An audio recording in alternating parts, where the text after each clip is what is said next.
International Petroleum posted 2024 financial results this week. We did see a drop in revenue and earnings per share from 2023 levels. The company's focus right now is development of its Blackrod Phase 1 project in Canada. Let's get more from William Lundin, President and CEO of International Petroleum. Great to see you. Thanks very much for coming on the show. Thanks very much, Andrew. It's a pleasure to be here. Just remind us, where do you produce? What countries do you produce most of your hydrocarbons? Yeah, so International Petroleum Corporation has a diversified production mix. We have assets in Malaysia, France, as well as in Canada. We're forecasting 43 to 45,000 barrels of oil equivalent per day for 2025. And about just under 15% of our production comes from Malaysia and France. That's Brent linked. And the remainder of our production mix is Canadian heavy oil and natural gas also coming out of Canada. So you have this Blackrod project, which is essentially oil sands. So tell us how much of your production will come, talk about phase one, if you would. When that's up and running, how much of your production will come from that asset?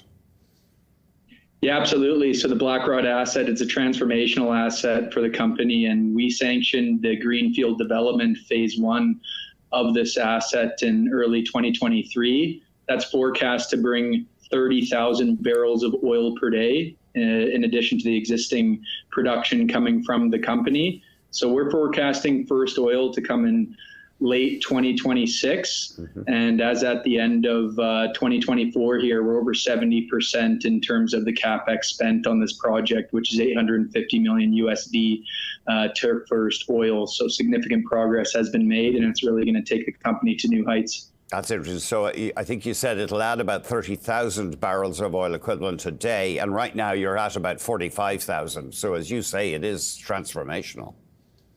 Absolutely. It's going to give us a material production boost to the company. And so we're forecasting a 5-year production average of around 57,000 barrels of oil equivalent per day.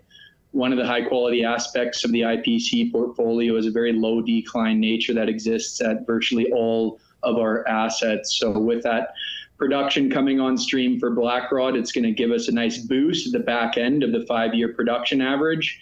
And then from 2030 to 2034, we expect to average 63,000 barrels of oil equivalent per day.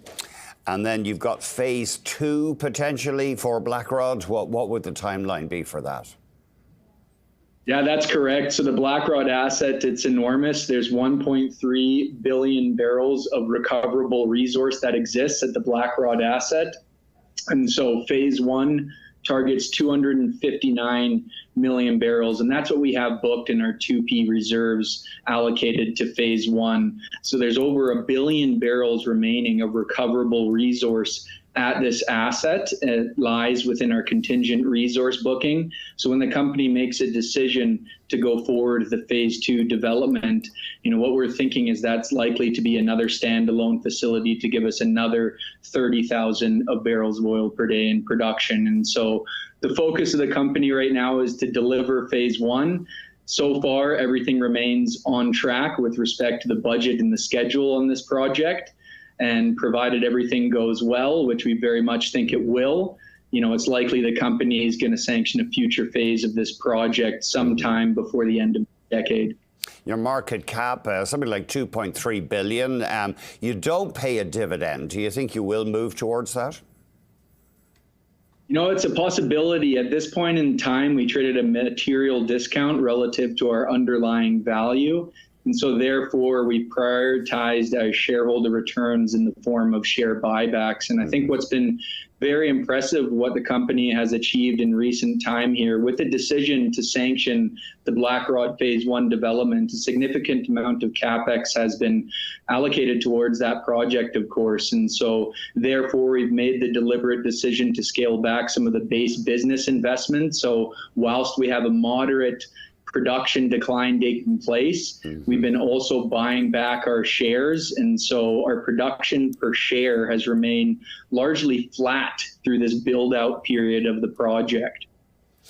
Can you remind us how does the economics of Blackrod, the oil sands project, differ from the rest of your portfolio? Presumably the reserve life is much longer.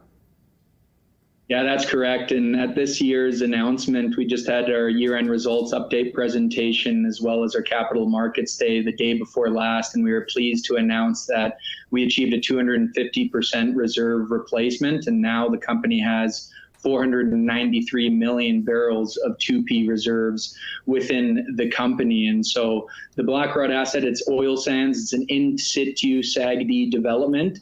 And so with that, once we hit 30,000 barrels of oil per day at the end of 2027, as there's a progressive ramp up to reach plateau production rates, that asset's going to have flat production for nearly a decade of 30,000 barrels of oil per day, just with respect to phase one. So very flat production overall. And as it relates to the other assets within the portfolio, we also have another oil sands asset at our Onion Lake thermal deposit there. And so our production mix is largely weighted towards oil sands assets. And so therefore, our overall production decline is very low. It's interesting, of course, we've seen so many companies cutting back, foreign companies cutting back on their oil sands exposure, but you're happy to be in the sector?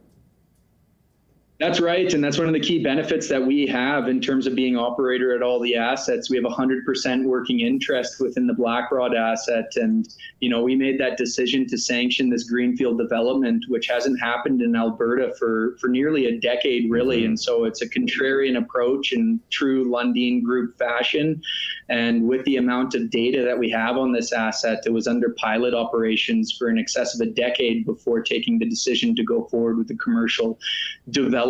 And so with that, you know, we could have put ourselves in a position and said, we're not going to go for material growth, or we're going to return all that cash that's being spent on capital expenditure versus returning it to shareholders. And so we understand that in order to make differentiating value creation, it requires making bold decisions as such. And so what we're doing with respect to canceling our shares outstanding, as well as turbocharging our production and cash flow growth, we see our, you know, overall production and cash flow per share metrics expected to seriously rise in the coming years, which is ideally going to translate into material share price appreciation in the years ahead. Thank you very much indeed for joining us, William Lundin.